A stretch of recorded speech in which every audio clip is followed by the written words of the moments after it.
Imagine o inverno impiedoso da Península da Crimeia, em 1854. Um panorama desolado de neve que caía como uma mortalha branca sobre campos de batalha congelados. Ventos uivantes que carregavam o eco de canhões distantes, e o pandemônio absoluto de uma guerra que entraria para a história como o primeiro conflito moderno da era industrial, onde a imprensa sensacionalista e o telégrafo começavam a trazer o horror do fronte para as salas de estar da Europa. O Império Britânico, no zênite de seu poder imperial, mobilizava legiões de jovens soldados, filhos de famílias humildes e de classe média inflamados por um patriotismo fervoroso e promessas de glória heróica, contra o expansionismo tsarista da Rússia, para o leste distante, onde disputas geopolíticas pelo controle do Mar Negro e da rota para a Índia se desenrolavam em uma sinfonia de carnificina. Batalhas como a carga da Brigada Ligeira em Balaclava ou o massacre de Inkerman ficariam imortalizadas em poemas de Alfred Tennyson, mas a mais devastadora carnificina não se dava nos campos enlameados sob fogo de artilharia ou cargas de cavalaria suicidas. Ela se desenrolava nos bastidores, nos supostos refúgios de misericórdia que eram os hospitais militares.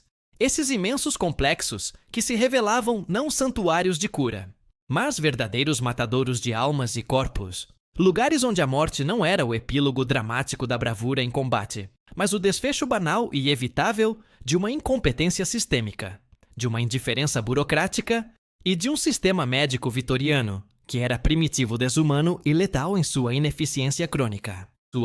No vasto e labiríntico complexo do Barak Hospital em Scutari, na Turquia, uma antiga caserna otomana do século XV, adaptada às pressas para abrigar milhares de feridos, com seus corredores intermináveis e pátios abertos ao vento gelado.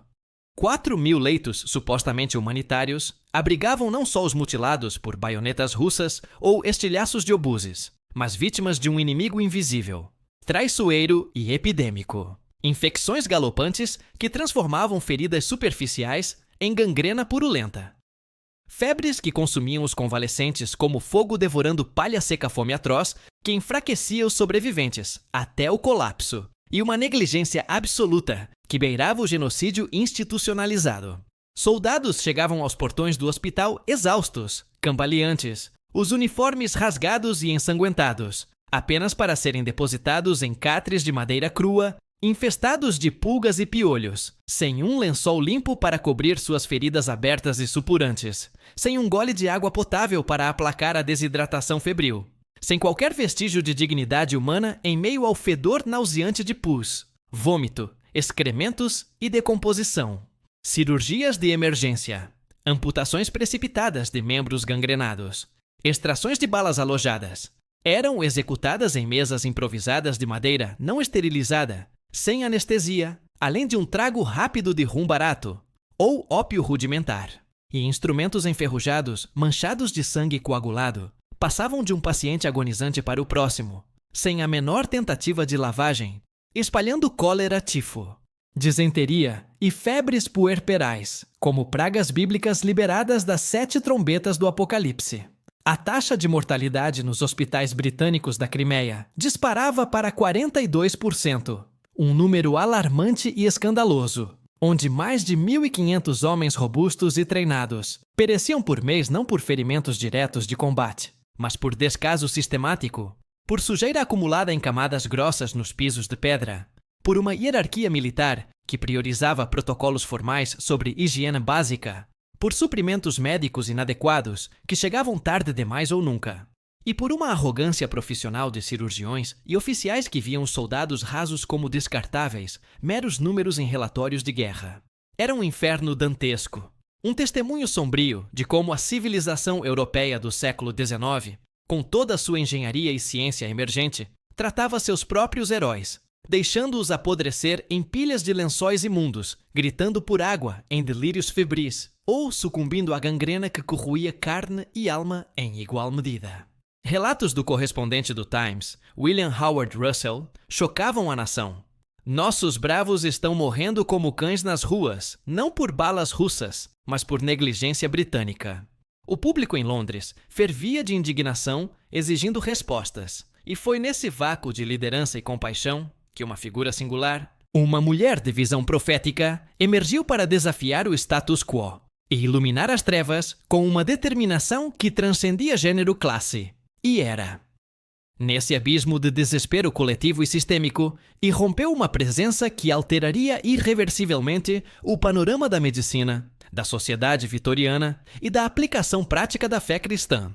Florence Nightingale, uma mulher de 34 anos, cuja determinação rivalizava com a de profetisas do Antigo Testamento, como Débora ou Hulda, cuja visão estratégica superava a de generais de campo, como o Duque de Wellington, e cuja compaixão emanava de uma convicção espiritual inquebrantável, enraizada na tradição anglicana evangélica, que via o serviço aos pobres como imitação direta de Cristo. Florence não chegara à Crimeia por acaso fortuito ou ambição pessoal mesquinha. Era impulsionada por uma vocação divina que a consumia desde a adolescência, uma chamada interior clara e inabalável que ela descreveria em diários privados como uma voz de Deus, me ordenando dedicar minha vida aos sofredores, aos enfermos, aos esquecidos da sociedade. Em novembro de 1854, à frente de um contingente improvável e corajoso, de 38 enfermeiras, um mosaico eclético de protestantes devotas do movimento wesleyano, católicas missionárias das ordens de caridade anglicanas, práticas inspiradas pelo tractarianismo de Oxford, e até leigas voluntárias, movidas por um senso de dever patriótico. Florence aportou em Constantinopla após uma travessia marítima tormentosa pelo Mar Negro, desafiando não só as ondas furiosas e o mal-estar coletivo do grupo, mas o ceticismo generalizado e misógino de que mulheres delicadas não têm lugar na brutalidade da guerra. O secretário de guerra, Sidney Herbert, amigo de longa data e confidente que a convocara por telegrama urgente após as denúncias jornalísticas, havia confiado nela para trazer ordem ao caos, mas até mesmo ele subestimava o impacto que Florence teria. Ao pisar no imenso complexo hospitalar de Scutari, em 4 de novembro, o impacto sensorial foi visceral e avassalador. O ar fétido e denso de decomposição orgânica, os gemidos ecoando incessantemente pelos corredores úmidos e mal iluminados, os ratos correndo livremente entre as pernas dos moribundos e os poucos médicos sobrecarregados, os catres apinhados de corpos emaciados que mal se mexiam. Era um cenário que chocaria até o mais endurecido observador de guerra, um testemunho vivo de como o Império Britânico, com toda a sua engenharia vitoriana e glória naval, falhava miseravelmente em cuidar de seus próprios defensores. Este não é um hospital, é um matadouro humano projetado para eficiência na morte, confidenciou Florence em uma carta privada e urgente a Herbert, descrevendo em detalhes gráficos as pilhas de membros amputados não enterrados, os baldes de pus e sangue coagulado nos cantos, e os pacientes delirantes pedindo água em sussurros roucos enquanto ratos roíam seus curativos. Mas Florence, com a autoridade serena e inabalável de quem responde a uma autoridade superior, a de Deus, assumiu o controle prático imediato das alas acessíveis às mulheres e gradualmente das masculinas, através de negociações firmes e evidências irrefutáveis, transformando o caos absoluto em uma ordem meticulosa e salvadora que desafiava todos os protocolos militares e médicos da época. Limpou os pavilhões inteiros com cal virgem e vinagre fenólico, diluído uma mistura caseira que ela mesma preparava em barris gigantes, contratando lavadeiras locais e voluntárias para ferver lençóis, uniformes e bandagens em caldeirões ferventes ao ar livre. Uma inovação radical que cortou as infecções em 70% nos primeiros 3 meses, salvando centenas de vidas que, de outra forma, apodreceriam em septicemia.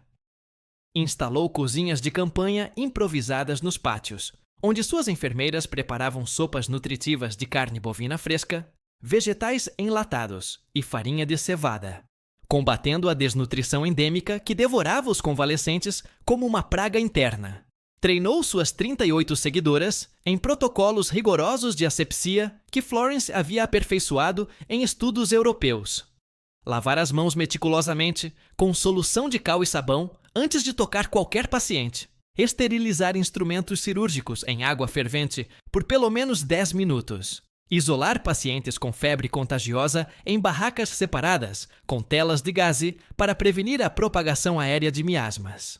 A resistência a essas reformas foi imediata, feroz e multifacetada.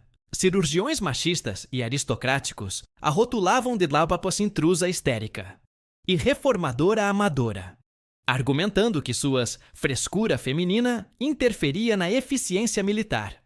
Oficiais de alto escalão viam suas demandas por suprimentos adicionais, como 1000 lençóis limpos por semana ou barris de água filtrada, como insubordinação direta à cadeia de comando. Até o inspetor-geral médico John Hall, um homem rígido e conservador, a acusava de exagerar o problema para ganhar fama. Mas Florence contra-argumentava, não com emoções ou apelos sentimentais, mas com fatos irrefutáveis e registros meticulosos. Meus métodos salvam vidas de forma mensurável. A inércia de vocês as extingue em números que envergonhariam qualquer civilização. Em poucas semanas, a mortalidade no Barrack Hospital despencou de 42% para 2%. Milagre estatístico. Que silenciou os críticos mais vocais. Elevou Florence à lenda viva entre os soldados e forçou o alto comando a adotar suas inovações em outros hospitais da campanha, salvando milhares de vidas que, de outra forma, teriam sido perdidas para a negligência vitoriana.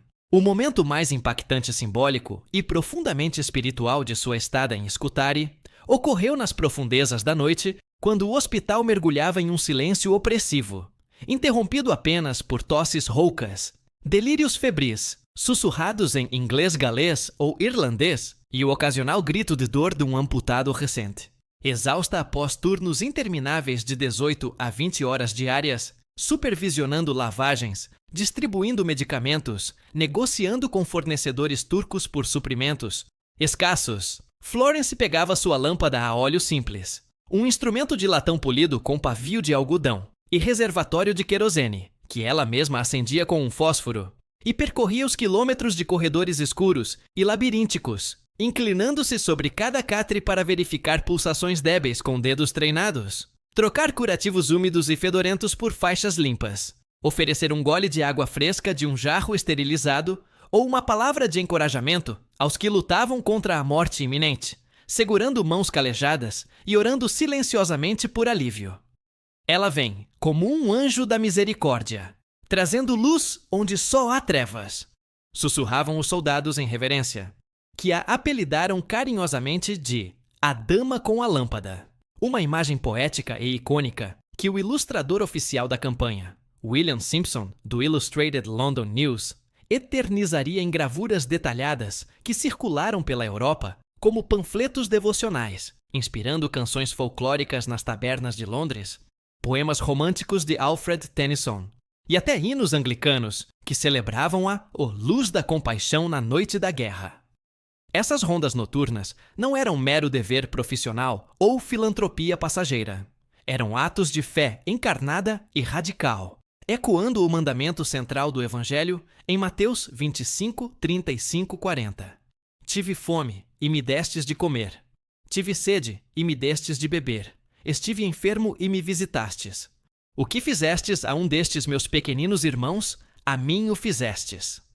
Onde Florence via no rosto suado e pálido de cada soldado raso o rosto sofredor de Cristo na cruz, e sua presença luminosa se tornava um farol de esperança tangível em meio ao desespero absoluto, um testemunho vivo de que a fé cristã não é abstração teológica ou oração solitária em capelas confortáveis, mas serviço prático, suado e sacrificial aos marginalizados da sociedade.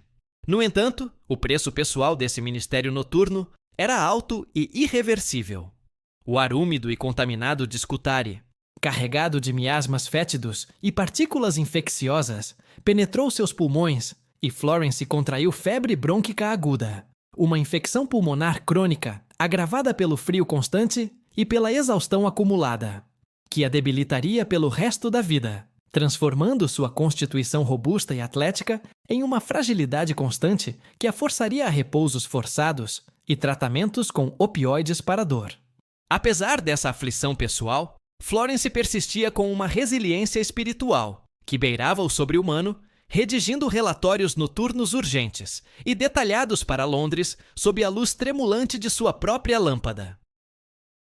Nossos heróis, que enfrentam o canhão russo com bravura, estão morrendo em massa por falta de lençóis limpos, água fervida e ventilação adequada, não por ferimentos de batalha, mas por uma guerra interna contra a sujeira e a indiferença. Suas cartas publicadas anonimamente no Times sob pseudônimo para evitar censura militar galvanizaram o público britânico em uma onda de indignação e solidariedade, pressionando o parlamento por reformas imediatas e elevando Florence a ícone nacional, a heroína da Crimeia, que salvou mais vidas com uma simples lâmpada e determinação inabalável do que qualquer general com suas estratégias de campo. De volta à Inglaterra em julho de 1856, com o Tratado de Paris encerrando formalmente a Guerra da Crimeia, após 2 anos de carnificina, que custaram 21.000 vidas britânicas, metade por doença, Florence era uma celebridade relutante e sobrecarregada. Multidões de trabalhadores fabris e damas da sociedade a saudavam nas ruas de Londres com aplausos e flores. Soldados convalescentes enviavam cartas de gratidão adornadas com medalhas improvisadas de lata e desenhos toscaos de sua lâmpada. E até a Rainha Vitória, em uma audiência privada no Palácio de Buckingham, lhe concedeu pessoalmente uma joia de safira e um broche de diamante em forma de cruz, declarando: "Você é a flor da Inglaterra, iluminando o mundo com sua bondade." Mas Florence, com sua humildade evangélica enraizada em Filipenses 2, 3, 4. Nada façais por contenda ou vanglória, mas por humildade. Rejeitava veementemente o heroísmo pessoal e a adulação pública. Eu apenas cumpri meu dever como enfermeira cristã. Agora, o verdadeiro dever é reformar o sistema corrupto que permite tal horror se repetir.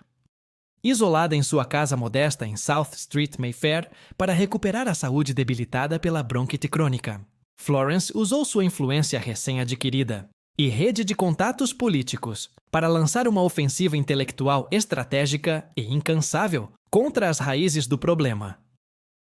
Em 1858, publicou seu magnum opus, Notes on Matters Affecting the Health, Efficiency and Hospital Administration of the British Army. Um volume monumental de mais de 1000 páginas, repleto de dados crus coletados pessoalmente em Scutari, análises estatísticas pioneiras e recomendações práticas que desafiavam o establishment militar e médico. Inventando seus famosos coxcombs, gráficos radiais coloridos e tridimensionais precursores modernos do gráfico de pizza e do diagrama de setor, Florence visualizava de forma impactante as estatísticas de mortalidade. 40% das mortes eram evitáveis causadas não por ferimentos diretos de combate, mas por falta de saneamento básico, esgotos entupidos espalhando fezes contaminadas, nutrição inadequada, dietas de pão mofado e carne podre, e ventilação deficiente, ar estagnado fomentando miasmas infecciosos. Os números não mentem, nem se dobram à vaidade humana. A indiferença sim, e ela custa vidas inocentes, argumentava Florence em tom profético, confrontando o establishment médico com evidências irrefutáveis que expunham a arrogância de cirurgiões que ignoravam a teoria dos germes emergente de Louis Pasteur e Joseph Lister. Esse relatório, apresentado ao Parlamento e à Comissão Real de Saúde do Exército em 1857, levou a reformas radicais, inspeções sanitárias obrigatórias em todos os hospitais militares, pavimentação de pisos com materiais impermeáveis, instalação de sistemas de esgoto e ventilação forçada, e treinamento obrigatório em higiene para médicos e enfermeiros, mudanças que reduziriam a mortalidade em guerras subsequentes, como a Guerra dos Boeres, 1890 e 1902, e a Primeira Guerra Mundial, 1914-1918, salvando legiões de vidas que de outra forma teriam sido sacrificadas ao altar da tradição obsoleta. O impacto mais duradouro e transformador da vida de Florence veio com a fundação da Nightingale School of Nursing em 1860, anexa ao prestigiado St. Thomas Hospital em Londres, a primeira instituição profissional de enfermagem do mundo ocidental, financiada por doações públicas, inspiradas por sua fama, e por um legado de 10.000 libras esterlinas, arrecadado durante a guerra. Essa escola não era mero treinamento técnico. Era uma revolução educacional e espiritual, projetada para elevar a enfermagem de um ofício marginalizado e mal remunerado, frequentemente associado a mulheres de baixa classe social ou ex-prostitutas buscando redenção, a uma profissão nobre, científica e eticamente elevada, acessível a mulheres de todas as origens que demonstrassem caráter e inteligência. O currículo era rigoroso e holístico, abrangendo anatomia prática com dissecações reais, raro para mulheres na época, química aplicada para entender medicamentos e desinfetantes, observação clínica sistemática para diagnosticar precocemente infecções e princípios espirituais e éticos enraizados na fé cristã.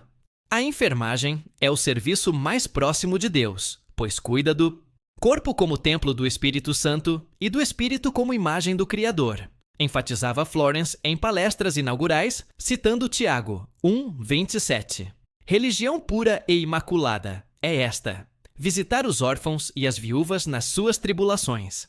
E Mateus 9:12. Não são os sãos que precisam de médico, mas os doentes. As alunas conhecidas como Nightingales, em homenagem à fundadora, eram treinadas em turnos de 12 horas, com supervisão estrita, aprendendo a preparar infusões assépticas, monitorar pulsações e temperaturas com termômetros precisos, e documentar casos em formulários padronizados. Inovações que Florence havia testado em Scutari. Milhares de mulheres passaram pela escola nos anos seguintes, formando um exército global de reformadoras. Na Índia colonial, onde Florence reformou hospitais durante as fomes devastadoras de 1870 e 6.878, salvando milhões de civis de epidemias de cólera, através de poços artesianos e campanhas de vacinação. Nos Estados Unidos, influenciando Clara Barton e as enfermeiras da Guerra Civil Americana, 1860 e 1865, que adotaram seus protocolos para tratar 2 milhões de feridos. E na Europa continental, onde suas ideias inspiraram a fundação da Cruz Vermelha Internacional por Henri Dunant, em 1863, espalhando o modelo de enfermagem humanitária para conflitos como a Guerra Franco-Prussiana. Seu best-seller seminal, Notes on Nursing, What It Is and What It Is Not, 1859.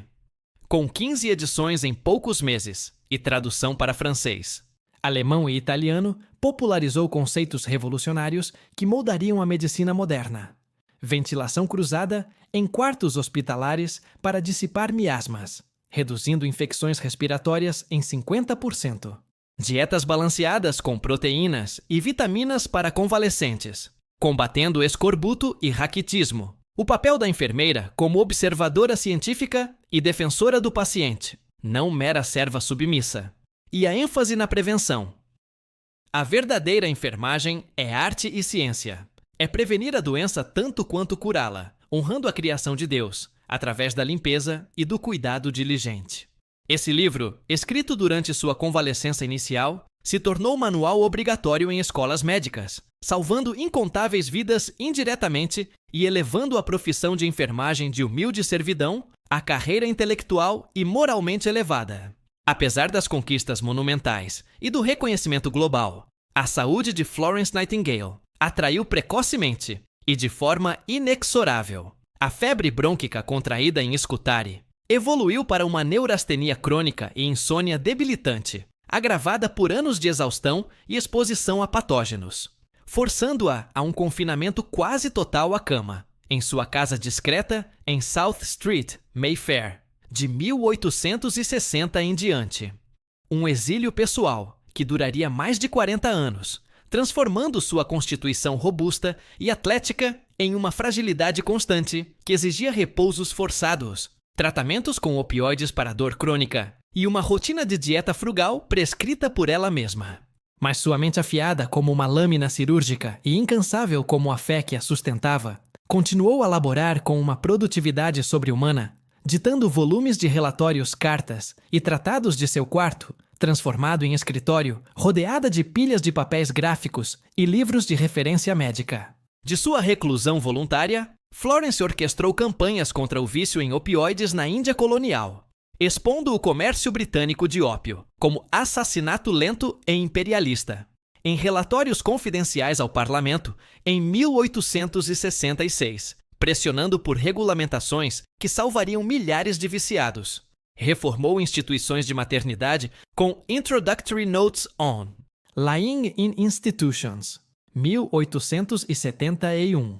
Um estudo pioneiro que cortou infecções pós-parto em 60%, através de protocolos assépticos como isolamento de mães e lavagem de mãos, influenciando a obstetrícia global e reduzindo a mortalidade infantil em hospitais europeus. E liderou esforços de saneamento urbano em Londres, argumentando Important Notice on Pauperism, 1873, que a pobreza era doença social curável por esgotos modernos e habitação digna, inspirando a Lei de Habitação de 1875. Sua fé anglicana evangélica, nutrida por leituras diárias da Bíblia e orações matinais, sustentava essa reclusão produtiva. Deus me deu uma mente para servir o mundo, mesmo que meu corpo falhe. É no sofrimento que a fé se refina como ouro no fogo. Escrevia em diários privados, citando Salmos 46:1. Deus é nosso refúgio e fortaleza, socorro bem presente na angústia. Florence criticava abertamente a igreja formalista por sua complacência social. A religião organizada constrói catedrais suntuosas sobre sepulcros de pobres e doentes, traindo o Evangelho de Cristo. Defendendo uma fé ativa e encarnada, inspirada em Tiago 2:14-17. De que aproveita, irmãos, alguém dizer que tem fé se não tem obras? Que se manifesta em ações concretas contra a injustiça. Mesmo confinada, recebia visitantes ilustres. O primeiro-ministro William Gladstone, para debates acalorados sobre reforma sanitária. A Rainha Vitória, para conselhos médicos pessoais sobre a saúde de seus filhos. Mas recusava honrarias públicas como a Ordem do Mérito, oferecida em 1883, preferindo o impacto anônimo e duradouro de suas ideias. Florence Nightingale faleceu pacificamente em 13 de agosto de 1810, aos 90 anos completos, em sua cama londrina, cercada de pilhas desorganizadas de livros médicos, relatórios inacabados e uma Bíblia King James, marcada por versos sublinhados sobre serviço e luz, como João 8:12. Eu sou a luz do mundo. Quem me segue não andará em trevas. Seu funeral na abadia de Westminster foi discreto e simples, como desejava, sem pompa real. Seu corpo repousa no cemitério familiar de East Wellow, Hampshire, sob uma lápide modesta que lê apenas F.N. 1820-1910, um testemunho final de humildade. O legado de Florence Nightingale transcende o tempo, as fronteiras e as gerações, moldando o mundo moderno de maneiras que ainda sentimos hoje. Elevou a enfermagem de um ofício humilde, mal remunerado e socialmente estigmatizado, frequentemente associado a mulheres de baixa classe ou ex-prostitutas buscando redenção, a uma profissão nobre, científica, ética e globalmente respeitada, salvando bilhões de vidas indiretamente através da adoção universal de protocolos de higiene, treinamento profissional e prevenção de infecções. Empoderou mulheres em uma era patriarcal, quebrando correntes vitorianas que confinavam o gênero ao lar doméstico e inspirando sufragistas como Emmeline Pankhurst e líderes feministas do século XX a reivindicar vocações profissionais e liderança. Pública, demonstrou que fé genuína, enraizada no Evangelho, é uma luz prática e transformadora nas trevas do sofrimento humano. Uma lâmpada que ilumina não só corpos enfermos, mas sistemas injustos, políticas falhas e corações partidos. Ecoando o sermão da montanha, em Mateus 5,16. Brilhe a vossa luz diante dos homens para que vejam as vossas boas obras e glorifiquem o vosso Pai que está nos céus. Hoje, o Dia Internacional da Enfermagem, celebrado em 12 de maio, aniversário de Florence, homenageia-a em mais de 190 países pela Organização Mundial da Saúde, com marchas, seminários e premiações que reconhecem seu papel na redução global de mortalidade hospitalar. Estátuas imponentes em Waterloo Place,